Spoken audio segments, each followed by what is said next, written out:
Olá, amigos, tudo bem com vocês? Então vamos lá, né? Vamos falar de ressaca moral. Eu vejo pouco vídeo sobre isso, né? Mas é algo que acontece demais. Ressaca moral. Meu Deus.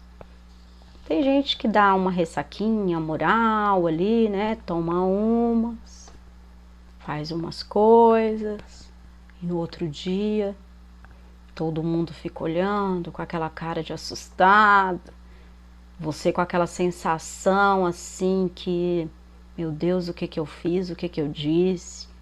Ou não se lembra, ou lembra e fica com aquele arrependimento, né? Às vezes uns sentem mais, outros sentem menos, né? Outros levam na brincadeira, na esportiva, e tá tudo certo, tá tudo bem, os amigos também levam na esportiva, mas ali dentro você tá meio reflexivo ali, com aquela situação que ocorreu, foi desagradável, e a grande esmagadora maioria não entende porque suas ações são diferentes quando bebe e totalmente opostas quando você não está sob o efeito do álcool, né? A ressaca moral para algumas pessoas causam tanta dor e sofrimento que tem gente que fica ressaqueado ali por semanas. Tem gente que a ressaca moral é tão grande que elas param de beber depois de uma ressaca moral muito grande, né? Então, por que que isso acontece, né? Algumas pessoas falam assim, nossa, fulano parece uma pessoa quando bebe, outra pessoa quando não bebe, né? Ele se transforma totalmente, parecem dois. E são, na verdade, são dois. Um quando não bebe e outro quando bebe. Mas como dois? Eu sou um só. Não, nós somos vários, na verdade. Mas vamos tratar de dois, né? De duas personalidades, duas pessoas que agem ali na vida daquele ser, né? Então, vamos explicar, né, por que que isso acontece de fato, por que que a ressaca moral, ela tem seus benefícios, né? Mas ela, na maioria das vezes, causa muita dor e sofrimento. Então, eu fiz aqui um compilado de percepções e reflexões sobre esse tema, né?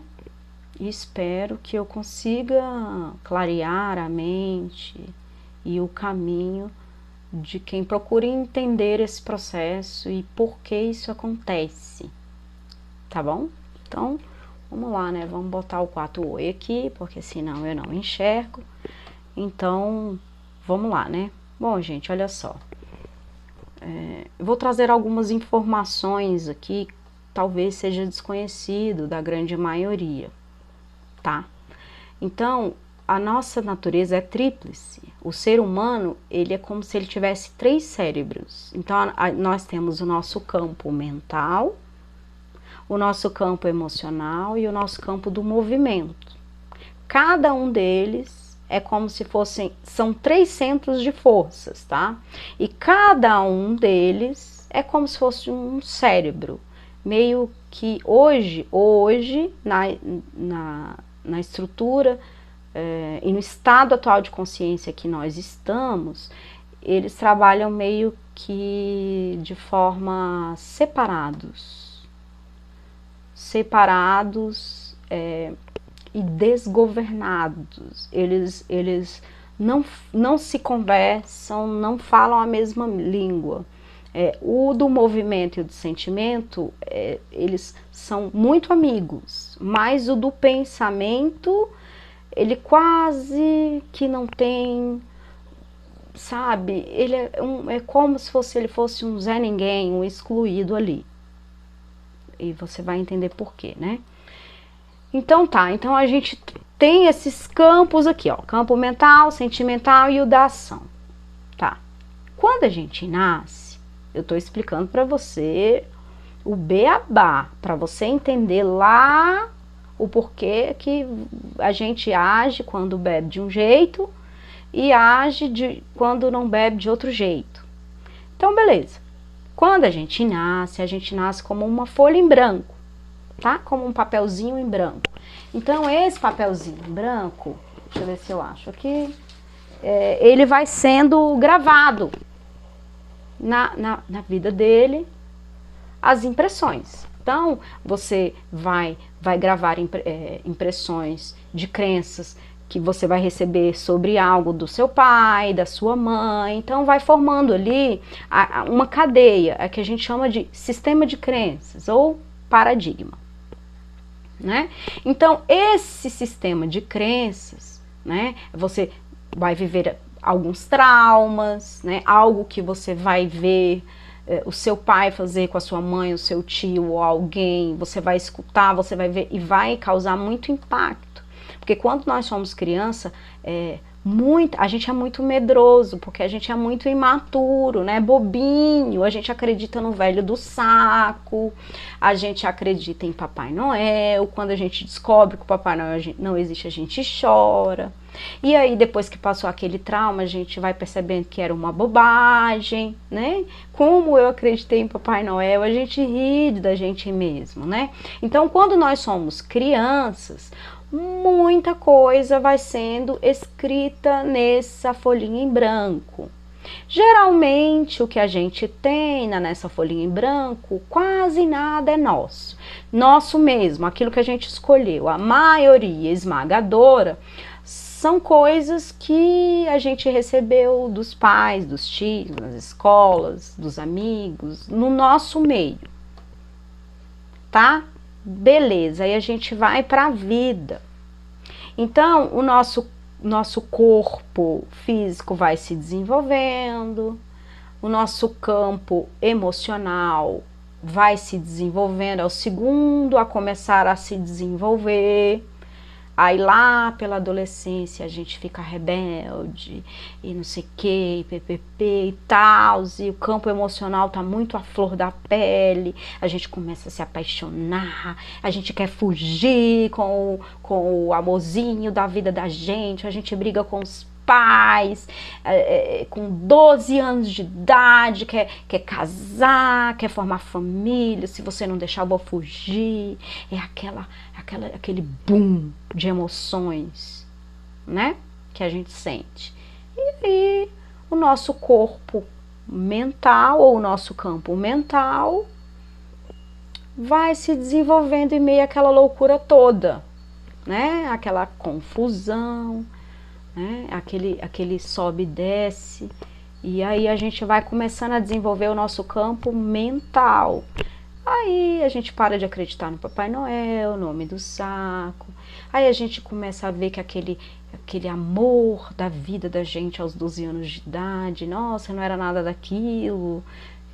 Aí a gente vai desenvolvendo um campo mental mais maduro, né?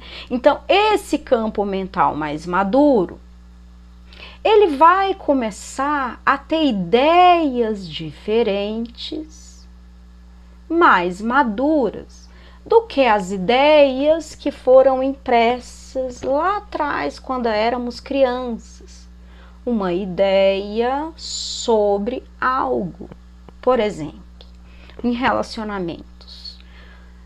A minha ideia sobre relacionamento é que eles trazem dor e sofrimento, porque eu vi a minha mãe sofrer muito com o meu pai, a minha avó consequentemente, a minha tia. Então eu estou vibrando compativelmente dentro de um clã que pensa / sente dessa forma.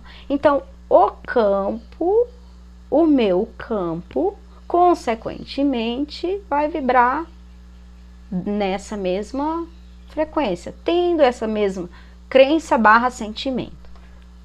né? Aí eu vou pra vida e eu quero um relacionamento legal, bacana. E eu começo a prospectar aqui um relacionamento bacana. E aí não acontece. Ou quando você se vê com um relacionamento, aí você sai com uma pessoa, né? E você se envolve ali com ele, e aí vocês vão para uma balada ou vão para uma resenha na casa de alguém. E tá lá, o relacionamento tá indo legal, 2, 3 meses. Aí você toma umas e de repente a pessoa muda. Você começa a falar coisas e fazer coisas, tipo, meio doidas assim. Você começa a dizer para aquela pessoa que nada, você não me ama, que nada, e começa a fazer barraco. Literalmente a fazer barraco. O pessoal olha para você, uai, eu não tô entendendo, fulana. Fulana começa a fazer barraco, ou fulano. Isso pode ser um homem também.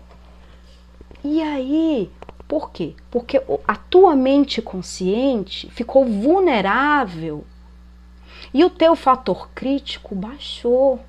E quem assume? A mente inconsciente e o corpo, que são amigas inseparáveis. E aí você começa a agir com aquele conteúdo que está lá guardado dentro do seu inconsciente. Jung tem uma frase que eu gosto muito de citar: enquanto você não tornar consciente, não se tornar consciente, o teu inconsciente governará a sua vida e você chamará isso de destino. E aí o teu inconsciente, e aí você começa a falar um monte de coisa. E aí você fala, bota tudo pra fora. Ou aquela mágoa, né? Que você sofreu de alguém lá. Também tem a ver. Mas a maioria, inclusive a causa da mágoa que você sofreu lá atrás, que aquela pessoa fez você sentir, que você deu poder a ela, para ela que ela te magoasse, tem a ver com as suas crenças também. Porque se não tivesse a ver com as suas crenças, você se magoaria por quê? Isso não me pertence, não tem nada a ver comigo, não é meu. Por que eu vou me magoar? Então, quando você sofre uma mágoa, você, bota para fora. E aquela mágoa tem a ver, ela é vinculada com o teu sistema de crenças sobre algo, sobre relacionamentos, sobre dinheiro, sobre amizades. Se eu tenho uma crença que a amizade de fulano, ou amizades em geral, por exemplo, negativa, quando eu beber, eu vou fazer o meu campo emocional, a minha mente inconsciente ou subconsciente, depende do termo, não importa, aqueles conteúdos que estão lá, esquecidos, guardados, e estão guardados a maioria das vezes para te proteger da dor, eles pulam para fora. E você bota aquilo para fora.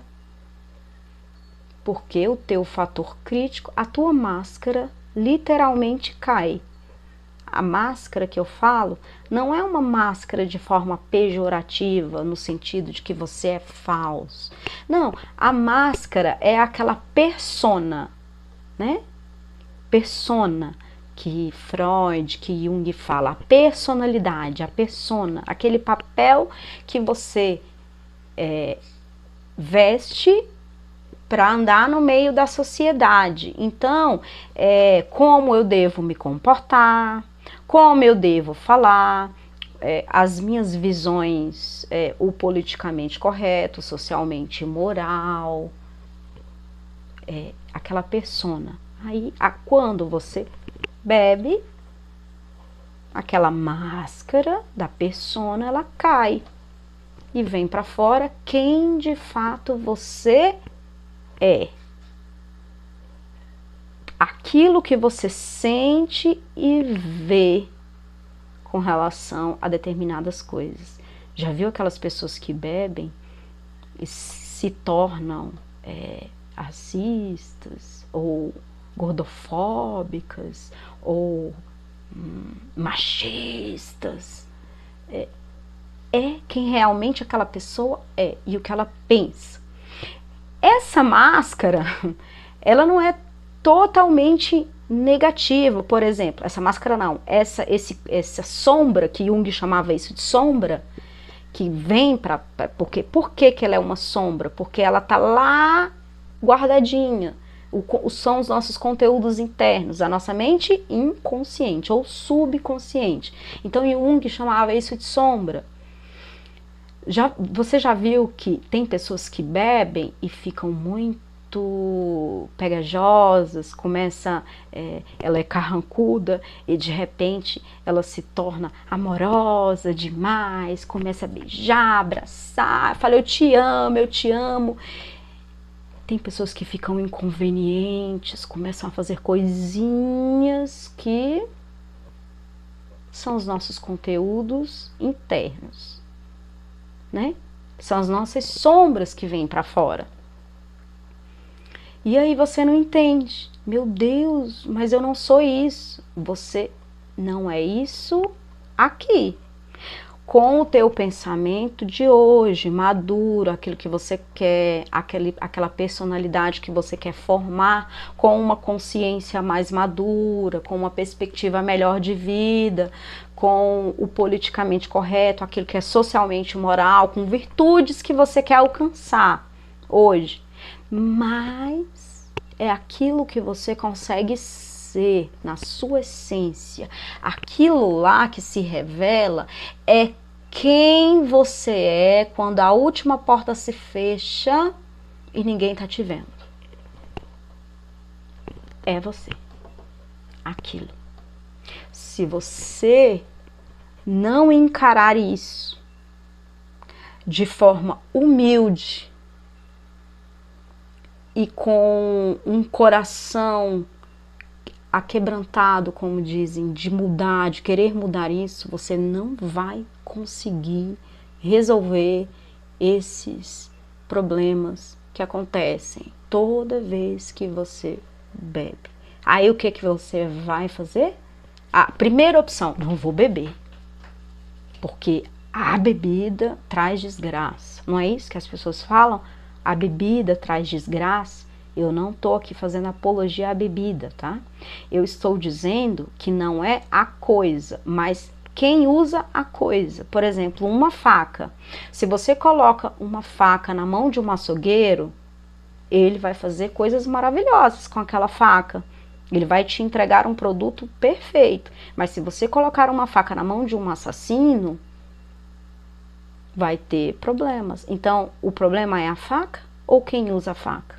Então, não é a bebida em si, é óbvio que a gente tem que ter moderação em tudo, até em beber água. Se você beber água demais, você morre. Eu não estou falando que a bebida, a cerveja ou o álcool em si é o problema, é quem usa, quem faz o uso dele de forma equivocada, desequilibrada, que é o problema. Então tem gente que usa o álcool para fuga, para fugir de uma determinada situação, ou seja, aquela sua realidade, ela é tão pesada, ou seja, você se tornou uma pessoa tão carrancuda, tão exigente, tão, sabe, travada, encouraçada, que aí você toma umas, você bebe, aí você fica alegre, você relaxa, você fica amorosa com seus filhos, você, ai meu filho, toma aqui o dinheiro, vai comprar, e depois que você para de beber, você volta a vestir aquela persona e você volta a ser aquela pessoa, porque você tem medo por algum motivo de ser aquela pessoa amorosa e tudo por algum trauma que você sofreu lá naquela infância sua. Só que com a cabeça mais madura, você quer mudar. E o conflito é que gera a angústia, é que gera a confusão. Então, os nossos 3 corpos, eles não se entendem. Os nossos 3 centros não se entendem. Porque o teu centro da cabeça quer uma coisa hoje, o teu campo emocional e físico mandam que você mandam você fazer coisas que você geralmente não quer. Ficou obsoleta, não quer mais. Tem aquele ditado do apóstolo Paulo, né? Maldito, ou que merda de homem que sou, que aquilo que quero fazer não faço, e aquilo que quero fazer acabo não fazendo, né? Esse conflito interno, né, que se exacerba quando nós bebemos, ou seja, vem para fora com força quando nós bebemos, e a gente leva isso o nome de ressaca moral, né? Então tá, e aí? Eu entendi, tá? São conteúdos internos, é quem eu realmente sou, eu quero mudar isso aí, como é que eu faço?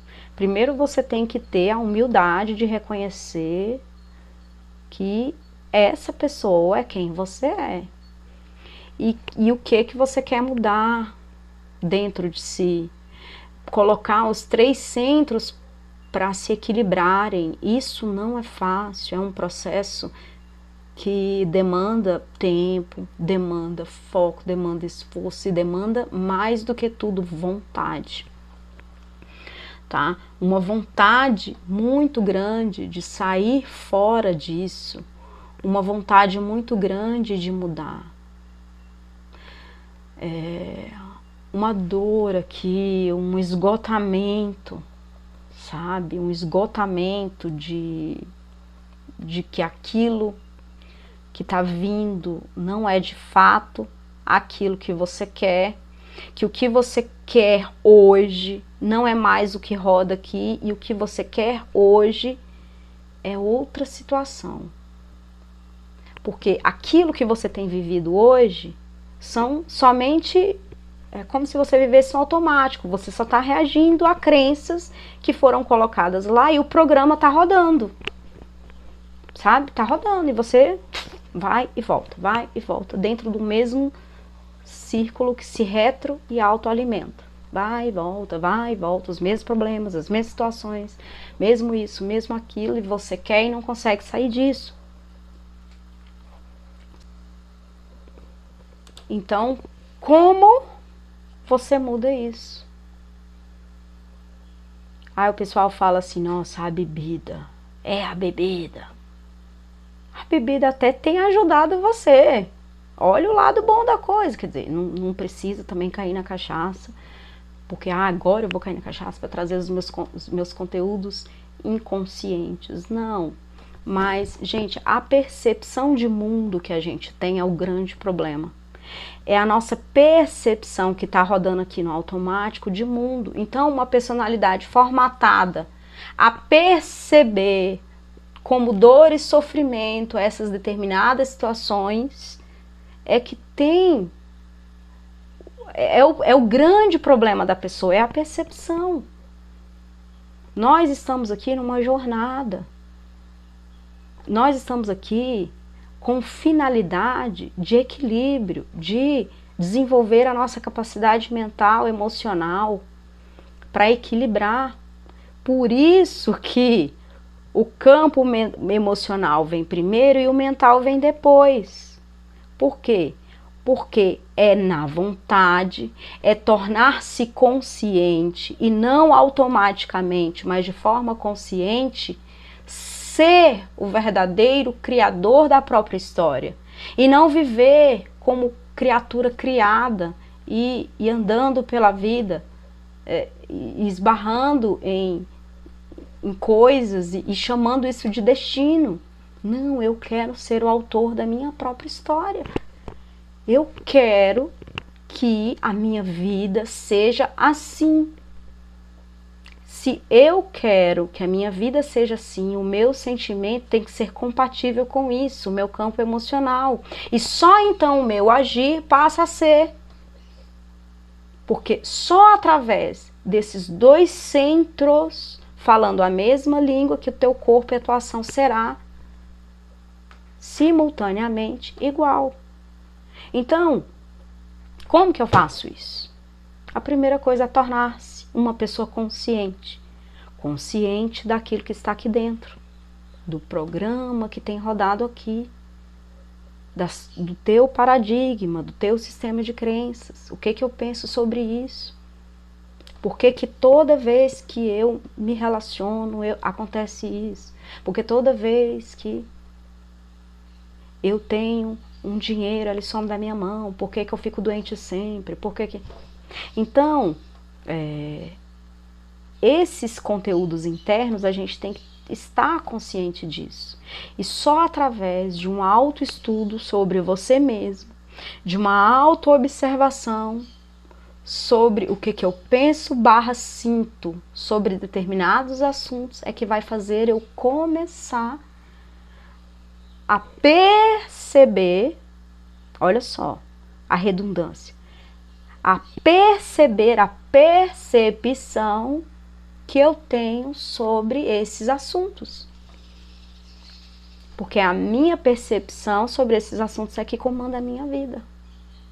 Então, quando eu começar a me observar, a observar os diálogos internos que eu tenho comigo mesmo, se eu começar a pegar esses momentos de ressaca moral, trazer para minha mente e tirar uma foto, fazer um panorama geral de uma foto em que eu me senti de determinada forma, o que eu disse, sabe, fazer um panorama da minha expressão naquele momento, e eu começar a perceber, toda vez que você traz luz, você desarma a ratoeira. Toda vez que você traz luz, você desarma mais uma ratoeira. Ou seja, mais um gatilho que te faz você voltar a rodar naquela crença. Aí você não questiona, você só observa. E aí você observa, traz luz para todo aquele sentimento que você tem dito. Uma pessoa da sua confiança seria muito bom nesses momentos. Aquele teu amigo que fala as coisas para você de fato, verdadeiramente, que você confia. Não aquele que te bajula, aquele que fala as coisas para você, que é teu amigo, tua mãe, teu pai, aquela pessoa que você confia, ajuda muito nessas horas de autoconhecimento, de quem eu sou de verdade. Porque às vezes a pessoa que a gente pensa que a gente é totalmente diferente de quem a gente realmente é. Porque a gente pensa que a gente é essa máscara que a gente anda pela rua, socialmente, politicamente correto, socialmente moral. Meio artificial. Né? A gente é quando a gente é aquilo quando a última porta se fecha nas nossas costas. Quando a gente está sozinho. Quando a gente está sozinho, os diálogos internos começam. E você não presta atenção naquilo, joga aquilo fora. Começar a prestar atenção nisso. E aí sim, você vai desmascarando você mesmo. Quando você começa a desmascarar o ego, quem você realmente é, trazendo luz, não briga, porque senão você perde, porque essa força é muito maior, você só traz luz, toda vez você traz luz, observa simplesmente, e aos poucos, aquilo vai ficando mais fraco, mais fraco, mais fraco, cada vez mais fraco, porque você vai desarmando o gatilho, desarmando o gatilho, desarmando o gatilho. E você passa a colocar aqui novos pensamentos. Mas esses novos pensamentos, eles não entram por aqui, eles entram por aqui. Um sentimento de esgotamento muito grande, uma vontade muito grande de mudar, aquele basta, aquele chega que a gente grita e dá. Aí ele muda aqui. Aí depois ele leva para cá a nova informação volta para o teu coração, que muda a bioquímica do seu corpo e você se transforma estruturalmente. Toda a mudança que eu falo, ela é estrutural, porque se ela não for estrutural, ela não é definitiva e ela não é verdadeira. Toda mudança, ela tem que ser definitiva para ser verdadeira. É a famosa transmutação, conversão. Não importa o termo, ela é definitiva. Quando você entra nisso, você muda. E aí você começa a pensar, sentir e agir de forma diferente. Só através deste caminho que você consegue e que você tem chances de modificar a sua vida. Eu espero que eu tenha ajudado você com alguma coisa, alguma luz, né? Claro que esse assunto não se esgota por aqui, ele é infinito.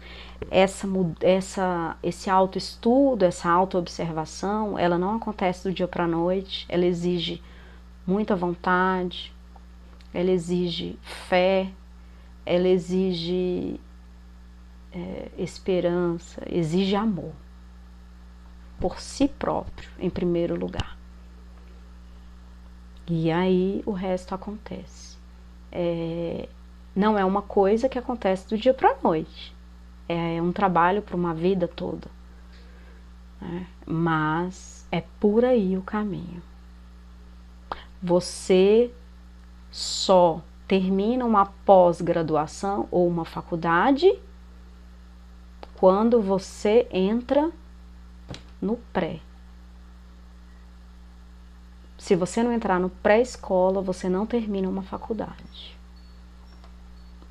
Temos que começar. Temos que começar a perceber e a desmascarar os conflitos. Temos que começar a olhar para quem realmente somos e sair da ilusão. Sair da ilusão. É isso, tá bom? Fico por aqui e até a próxima.